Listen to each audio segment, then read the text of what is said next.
Morning Somnath চ্যানেলে সবাইকে welcome জানাই। আজকে ব্লগটা কন্টিনিউ করছি। তো মোটামুটি আজ 30 দিন হয়ে গেল দেখতে দেখতে। আর এই ফার্স্ট টাইম আমি পুচিকে নিয়ে ডাক্তারখানা যাব। আজকে আমি যাব, মেন কথা হচ্ছে কারণ এর আগে দুবার ডাক্তারখানাকে নিয়ে যেতে হয়েছিল ডক্টরের কাছে। ফার্স্ট চেক আপ ছিল নার্সিংহোম থেকে আসার পরে 3 থেকে 4 দিনের মাথায়, আর তারপরে আবারও এক সপ্তাহ পরে, এক সপ্তাহ না, তার মোটামুটি 10-12 দিন পরে ওর আবার একটু শরীর খারাপ করে ফার্স্ট। তো সেই কারণের জন্য পায়খানা করছিল, বমি করছিল অল্প, যার জন্য ডাক্তারখানা যেতে হয়েছিলো। সেটা হচ্ছে তোমাদের দাদাভাই আর আমার মা, এরা দুজন মিলে নিয়ে গেছিলো। সেকেন্ড মা হিসেবে তো বলা যেতেই পারে আমার মায়ের কথা। শুনতে খারাপ লাগলে এগুলো কিন্তু বাস্তব সত্যি কথা, প্রতিটা মেয়ের মায়েরাই কিন্তু এগুলো পালন করে, সত্যি কথা বলতে, তাই না? কে কে সহমত আছে অবভিয়াসলি বলো। কিন্তু আমরা পেট কাটি, আমরা কষ্ট 9 মাস সহ্য করি, এরপরেও করি, ঠিক আছে, মানছি।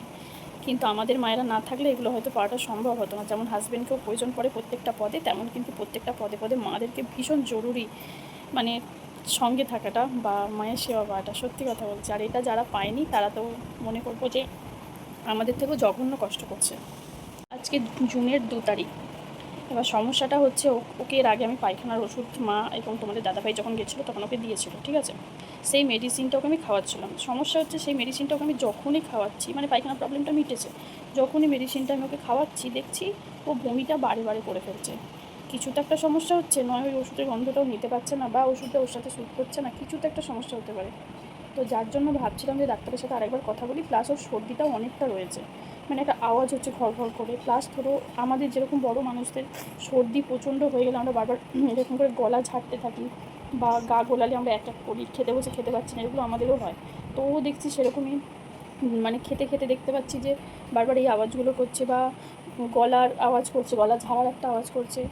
যেই কারণের জন্য ভাবলাম না, অবশ্যই তাড়াতাড়ি করে একবার ডাক্তারের সাথে কথা বলাটা উচিত। আর ওর ওয়েটটাও দেখছি খুব কম, যেটা বাড়ার কথা সেটা বাড়েই নেই শরীর খারাপের জন্য।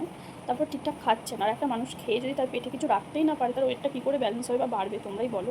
তো তার জন্য ভাবলাম একে ফেলে না রেখে তাড়াতাড়ি করে আমরা ডাক্তারের সাথে যোগাযোগ করি। কারণ বুঝতেই পারছো এরা এখন কতটা বাচ্চা, এরা এখন যেহেতু কথা বলতে পারে না, কিছু নিজেদের প্রকাশ করতে পারে না, তাহলে আমাদের কতটা টেনশন হয়। নিউ মা, তবু মায়ের কাছ থেকে জানছি যে এটা করলে কী হয়, ওটা করলে কী হয়, সেটা জিজ্ঞাসা করছি। তাও আমরা তো কিছুই বুঝি না, তবু মারা আছে বলে একটু সাপোর্ট, এই হচ্ছে ব্যাপার।